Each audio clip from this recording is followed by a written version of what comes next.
Welcome back. अभी हम बात कर रहे थे बिहार के उद्योग मंत्री शाहनवाज हुसैन से। ये देखना होगा कि बिहार में जो लघु सूक्ष्म और मध्यम किस्म के जो उद्योग हैं उनकी क्या संभावनाएं हैं, उनकी क्या पॉसिबिलिटी है, और जो स्टार्टअप्स नए नए बन रहे हैं बिहार में उनकी क्या पॉसिबिलिटी है। तो हमारे साथ बातचीत करने के लिए अरुण अग्रवाल जी हैं, बीआईए के अध्यक्ष हैं। अभिनव दास हैं, इन्होंने पटना कार्ट शुरू किया हुआ है जिससे छोटे छोटे किसान इनसे जुड़ रहे हैं। और प्रख्यात हैं, प्रख्यात ने भी एक कोवर्किंग के लिए जो शेयर्ड स्पेस होता है, ये एक नया ट्रेंड चलाया है पटना में। और ये पटना ही नहीं, पटना के अलावा देश के 7-8 बड़े बड़े शहरों में जो शेयरिंग स्पेस है, ये कॉन्सेप्ट इनका लाया हुआ था और काफ़ी सक्सेसफुल है। सबसे पहले अरुण जी आपसे हम बात करेंगे। जो उद्योग मंत्री थे बिहार के, वो बता रहे थे कि जो सब कुछ है बिहार में, जो एक तस्वीर बन रही है, बड़ी तस्वीर बन रही है, वो एक अच्छी तस्वीर बन रही है। उद्योग लगने की संभावना बढ़ गई है और इथेनॉल की बात काफ़ी हद तक हुई। तो कुल मिला के आप जो सरकार की तरफ से देख रहे हैं कि जो मिलना चाहिए आपको, चाहे वो राज्य सरकार की तरफ से हो, केंद्र सरकार की तरफ से हो, कितना कुछ सहयोग मिल रहा है? क्योंकि आपकी जो बॉडी है बीआईए 75 साल से ज़्यादा हो गए, 77 साल हो गए, तो किस तरह का एक्सपेक्टेशन रहता है, उम्मीद क्या रहती है?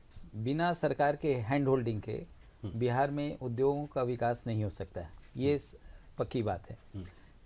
ये बहुत अच्छी बात है कि इधर में सरकार ने पूरा ध्यान उद्योगों के विकास के लिए अपना ध्यान दे रही है। और ख़ास करके जब से हमारे नए उद्योग मंत्री फरवरी में आए हैं, तो उन्होंने कोई कसर अभी वो नहीं छोड़ रहे हैं। सभी जगह वो लगे हुए हैं कि बिहार में इन्वेस्टमेंट हो।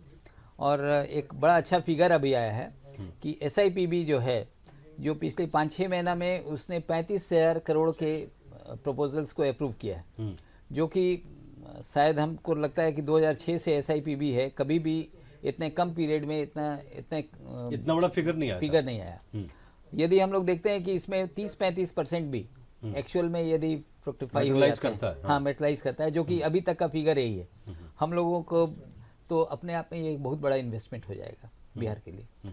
और इसमें लार्ज भी आ रही है, मीडियम भी आ रही है, स्मॉल भी आ रही है, माइक्रो भी आ रही है, सभी तरह की इंडस्ट्रीज आ रही है। एक जो समस्या आ रही है, काफ़ी लोगों से बात हो रही थी जो इंडस्ट्री से जुड़े हुए हैं, कि लिंकेजेज का प्रॉब्लम हो रहा है। जो मार्केट का लिंकेजेज होना चाहिए, बिहार में जो प्रोडक्ट आप बना रहे हैं उसको मार्केट भी तो मिलना चाहिए कहीं ना कहीं। यस, ये एक बहुत बड़ा प्रॉब्लम है। हम लोग परचेज पॉलिसी जो बिहार सरकार की पहले थी, हम लोग हमेशा सरकार का ध्यान आकृष्ट कर रहे हैं कि परचेज पॉलिसी बहुत इफेक्टिव होनी चाहिए, जैसे उड़ीसा में है, झारखंड में, ताकि यहाँ जो माल बने, कम से कम गवर्नमेंट सबसे बिगेस्ट बड़ी परचेजर है, तो यहाँ जो बने वो यदि गवर्नमेंट उस चीज़ को परचेज करती है तो उसको एक रेडीमेड मार्केट मिल जाता है। रेडीमेड मार्केट मिले तो ये एक बहुत ज़रूरी चीज़ है, जिससे कि ना, लेकिन थोड़ी सी टाइम लग रही है। सरकार ने आश्वासन दिया है कि नहीं, ये शीघ्र ही ये होगा। नहीं, अच्छी बात है। हम एक जो कहते हैं रे ऑफ होप, उम्मीद की जो किरण है, कुछ युवा हैं, ये हमारे सामने अभिनव हैं और प्रख्यात हैं। ये तो 2 युवा हैं, लेकिन हमारी जो जानकारी है उसके हिसाब से 100 से ज़्यादा स्टार्टअप्स बिहार में काम कर रहे हैं, भी अच्छी तरह से काम कर रहे हैं। अभिनव, जब आपने पटना कार्ट शुरू किया था तो किस उम्मीद के साथ काम किया था? और जब किया आपने शुरू, उसके बाद से पूरे देश में कोरोना आ गया, लेकिन ये पटना कार्ट किस तरह से काम करता रहा पिछले 1.5 साल से? पटना कार्ट जब शुरुआत हुआ, उससे पहले मैं सॉफ्टवेयर का काम करता रहा हूँ पिछले 1 दशक से। तो मुझे लगा तकनीक के सहारे कुछ नई बदलाव लाई जा सकती है किसानों के, या फिर आप मुनाफे की बात कर रहे थे, या फिर मार्केट लिंकेजेस की बात कर रहे थे। जो एंटरप्रेन्योर्स हैं जो बिहार में काम कर रहे हैं, या फिर किसान हैं जो मार्जिनलाइज जो फार्मर्स हैं, तो उनको भी एक बाजार मिलना चाहिए। और वो बाजार अगर हम जैसे युवा नहीं उपलब्ध कराएंगे तो कौन कराएंगे? तो ये पटना कार्ट का जो ऑब्जेक्टिव था, इसी के तहत था। तो किसानों को मतलब कहाँ तक आप लोग हेल्प कर पा रहे हैं इसमें? किस तरह की मदद मिल पा रही है? किसानों को एक तो हैंड होल्डिंग बेसिकली, क्योंकि जो किसान थे बिहार के, ये अभी तक रहे हैं, वो मतलब किसानी जो करते हैं या खेती जो करते हैं वो ट्रेडिशनल तरीके से करते हैं। तो हम लोगों ने पटना कार्ट के माध्यम से उनको नई तकनीक, जो उन्नत किसान जिनको बोल सकते हैं, जो नई तकनीक को अपनाएं, उसके लिए हम लोग ट्रेनिंग दें या फिर अलग अलग चीज़ें करके दिखाएं कि ये चीज़ ऐसे की जा सकती है। तो वो उनसे ये फ़ायदा मिलता है कि जो मार्केट है, क्योंकि मार्केट हम समझते हैं, क्योंकि मार्केट उस मार्केट को समझ करके किसानों को उस तरह के उत्पाद बनाने के लिए प्रेरित करते हैं। तो हमारा उद्देश्य एक तो इस तरह से है कि किसानों को नए तरीकों के लिए तैयार करें, जो नए चीज़ें आ रही हैं उसके हिसाब से। जी प्रख्यात, आपने जब शुरू किया था तो एक मुझे लगता है शुरुआती दौर पे बजट की एक दिक्कत आती है। फाइनेंस कहाँ से आपने किया? क्योंकि ये जो कॉन्सेप्ट था कि जो एंटरप्रेन्योर हैं, छोटे इंडिविजुअल्स हैं जो कुछ काम करना चाहते हैं, लेकिन ऑफिस लेने का उनके पास फाइनेंस नहीं है उसके लिए?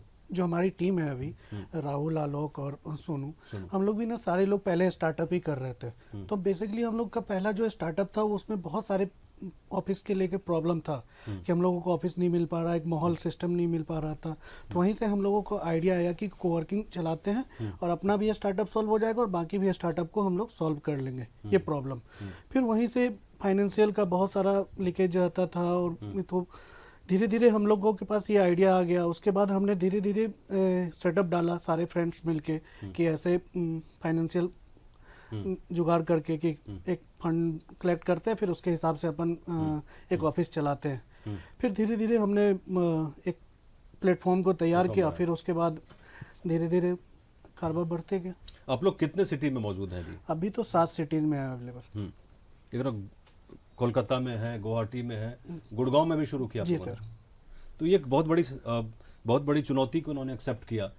शुरुआत में फाइनेंस की दिक्कत आती है। आपसे ये जानना चाहते हैं कि जब छोटे एमएसएमई होते हैं जी, तो बैंक के जरिए या जहाँ से भी लोन लेना उनको पड़ता है, केंद्र सरकार की भी बहुत सारी योजना, मुद्रा लोन भी है, तो इसमें कितनी दिक्कतें आ रही हैं? जो हम लोग देखते हैं कि अब दिक्कतें कुछ कम हुई है। जैसे गवर्नमेंट ने किया कि 59 मिनट्स अप्रूवल, तो कई लोगों को वो भी मिला। मुद्रा सिडबी वगैरह जो है वो भी देती है। बैंक भी थोड़ा सा पॉजिटिव हुए हैं पहले की अपेक्षा, क्योंकि खास करके हम लोग बिहार के संदर्भ में बात करें तो अभी सीडी रेशियो 46% करीब पहुंच गया, जो कि आज से 7-8 साल पहले 33-34% होता था। तो ये सिचुएशन तो इम्प्रूव कर रही है, लेकिन जितना होना चाहिए उतना नहीं हो पा रहा है। जैसे दूसरे स्टेट में 70-80% तक है सीडी रेशियो, तो वो यहाँ पर पता नहीं बैंक भी इतना कंजर्वेटिव बिहार के प्रति क्यों है। पैसा यहाँ से लेते हैं लेकिन लगाते नहीं हैं, उनको रिस्क फैक्टर अधिक नजर आता है, जबकि अब वैसी बात नहीं है।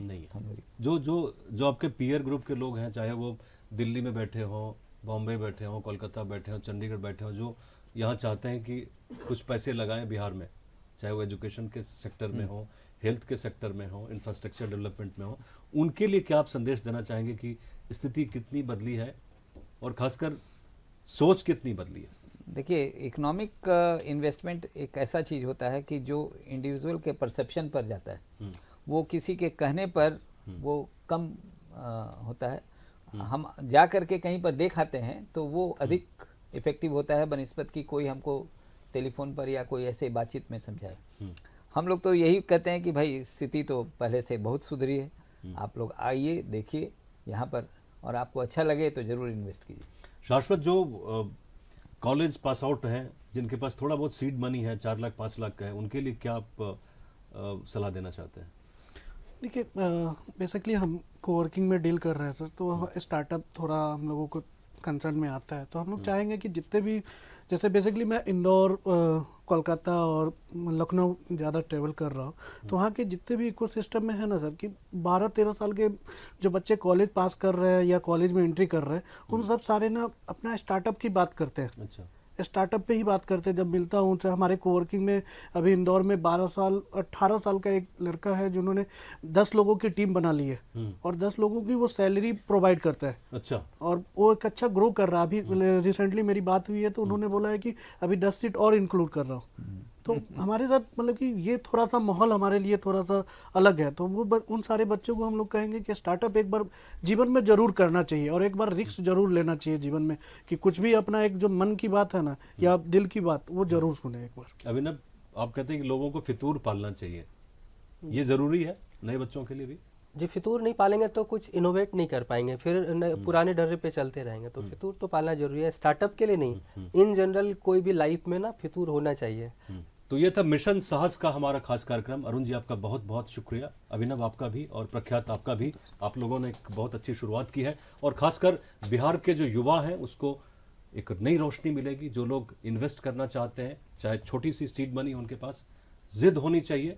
और जैसा कि अभिनव ने एक बात कही थी, मुझे काफ़ी पसंद आई, फितूर होना चाहिए आपके अंदर कुछ नया कर गुजरने का। तो ये था मिशन साहस का खास कार्यक्रम। आप लोग हमारे साथ जुड़े, आप सबका बहुत बहुत शुक्रिया। आप देखते रहिए न्यूज़ 18 बिहार झारखंड।